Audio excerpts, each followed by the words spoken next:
ക്വസ്റ്റ്യനാണ്. എ സിയിൽ കിടത്താവോ ഡോക്ടറെ? കിടത്തുന്നതിന് കുഴപ്പമില്ല, പക്ഷേ ടെമ്പറേച്ചർ ഒട്ടും കുറയ്ക്കരുത്. 26 to 28 ഡിഗ്രി സെൻറ്റിഗ്രേഡിൽ ഒട്ടും കുറയാൻ പാടില്ല. പിന്നെ വേറൊരു സംശയമാണ്, ഫാൻ്റെ അടിയിൽ കിടത്താവോ? നല്ല ചൂടുള്ള കാലാവസ്ഥയാണെങ്കിൽ വലിയ കുഴപ്പമില്ല, കുട്ടിയെ പുതപ്പിച്ച് വെച്ചേക്കുകയാണെങ്കിൽ. അല്ലെങ്കിൽ ഡയറക്റ്റായിട്ട് കിടത്താതെ കുറച്ച് മാറ്റി കിടത്താം.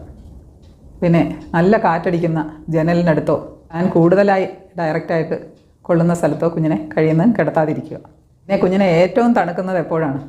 കുളിപ്പിക്കുന്ന സമയത്ത്. അപ്പോൾ സാധാരണ നമ്മൾ കുളിപ്പിക്കാൻ പറയുന്നത് പൊക്കിൾക്കടി പോയി, അതായത് 7-10 ദിവസം, ചിലപ്പോൾ 14 ദിവസം എടുക്കും, ഇതിന് ശേഷമാണല്ലോ. അപ്പോഴത്തേക്ക് കുഞ്ഞിന് ഒരുവിധം ടെമ്പറേച്ചർ കൺട്രോളൊക്കെ വന്നിരിക്കും. എന്നാലും ആ ദിവസങ്ങളിലെല്ലാം കുഞ്ഞിനെ പെട്ടെന്ന് കുളിപ്പിച്ച് എടുക്കുകയാണ്. ഒരുപാട് തണുത്ത കാറ്റടിക്കുന്നിടത്തോ തണുപ്പുള്ള കാലാവസ്ഥയിലോ കുറേ നേരം കിടത്തി